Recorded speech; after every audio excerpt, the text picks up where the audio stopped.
மாணிக்கம் தாக்கூருக்கு தமிழ்நாடு காங்கிரஸ் கட்சி கண்டனம் தெரிவித்திருக்கிறது. மாணிக்கம் தாக்கூர் பேசுவது தவறானது என்பதும் வலியுறுத்தப்பட்டிருக்கிறது. மாநில தலைமை மற்றும் தேசிய தலைமையினுடைய முடிவுகளுக்கு எதிராக மாணிக்கம் தாக்கூர் செயல்படுவதாக அக்கட்சியின் மாநில தலைவர் செல்வ பெருந்தகை தெரிவித்திருக்கிறார். மாணிக்கம் தாக்கூர் விவகாரம் குறித்து ஆலோசிக்கவே தாம் மல்லிகார்ஜுன கர்கேவை சந்திக்க செல்வதாகவும் அவர் தற்போது தெரிவித்திருக்கிறார். கார்கே ராகுலை விட மாணிக்கம் தாக்கூர் பெரிய ஆளா? தேசிய தலைமையே கூட்டணி பற்றிய விவகாரங்களை பொதுவெளியில் பேச வேண்டாம் என்பதை அறிவுறுத்தி இருக்கும் பொழுது அதற்கு எதிராக மாணிக்கம் தாக்கூர் செயலாற்றி இருக்கிறார் என்பதும் இங்கு வெளிப்படுத்தப்பட்டிருக்கிறது. மாணிக்கம் தாக்கூரை பின்னிருந்து இயக்குவது யார் என்கின்ற கேள்வியையும் செல்வ பெருந்தகை முன்வைத்திருக்கிறார்.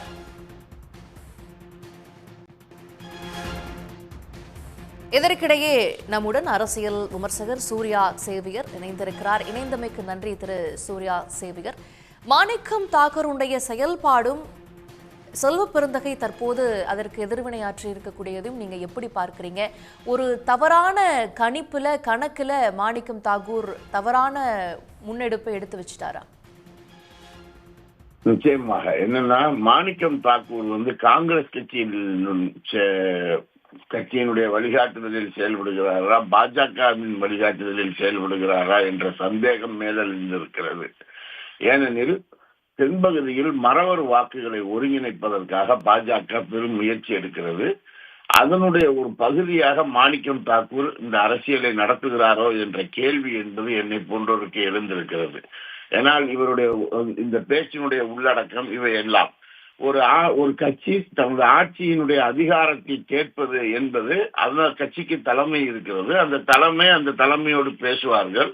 அப்படி எந்த விதமான விவாதங்களும் வராத ஒரு சூழலில் கீழிருந்து பேசக்கூடிய ஒரு ஏற்பாடு என்பது நடக்கிறது. அதே நேரத்தில் அகில இந்திய அளவில் இருக்கக்கூடியவர்கள் அதற்கு எதிர்வினை ஆற்றாமல் இருப்பது அதுவும் கேள்விக்குள்ளாக்குகிறது. நீங்க தான் பிரதமராக வேண்டும் என்பதற்காக நாடாளுமன்ற தேர்தலில் ரோட்டை கிராஸ் பண்ணி ஸ்வீட் பாக்ஸ்ல வாங்கிட்டு போய் எனது மூத்த அண்ணனுக்கு நான் வழங்கப் போகிறேன் என்று சொல்லி சென்றவர் ராகுல் காந்தி. அன்றைக்கு அவரை பிரதமராக்குவதற்காக தமிழ்நாட்டில் வீதி வீதியாக சென்று பிரச்சாரம் செய்து மக்களை சந்தித்து வாக்குகளை திரட்டியவர் மாண்புமிகு தமிழ்நாட்டுடைய முதலமைச்சர். ஆனால் இன்றைக்கு அவர் முதலமைச்சர் ஆவதற்காக நடைபெறக்கூடிய ஒரு தேர்தலில் இப்படி ஒரு வேலை நடந்து கொண்டிருக்கும் போது அவர் அது குறித்து ராகுல் காந்தி வாய் திறந்து பேச வேண்டும். எனவே செல்வ பெருந்தகை பேசுவதோ மற்றவர்கள் பேசுவதோ அதைவிட ராகுல் காந்தி தமிழ்நாட்டினுடைய அரசியலின் மீது, தமிழ் மக்களின் மீது,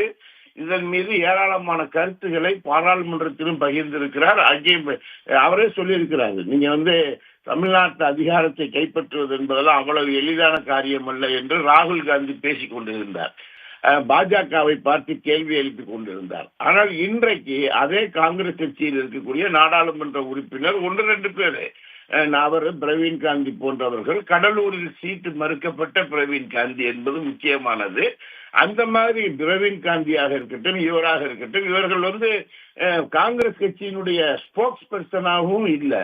ஆனால் மாறாக இவர்கள் பேசுகிறார்கள். காங்கிரஸ் கட்சியில் இருக்கக்கூடிய மற்ற தலைவர்கள் அதற்கு எதிர்வினையாற்றக்கூடிய தன்மையும் பார்க்க முடிகிறது. இது தேர்தல் நேரத்தில் ஒரு ஒட்டுமொத்தமான ஒரு அணி என்ற முறையில் ஒரு வலிமையான அணி, ஒரு இயற்கையான கூட்டணி என்ற வகையில் இருக்கக்கூடிய ஒரு அமைப்பிற்கு இது மாணிக்கம் தாக்கூர் போன்றவர்களுடைய செயல்பாடுகள் ஏற்புடையதல்ல.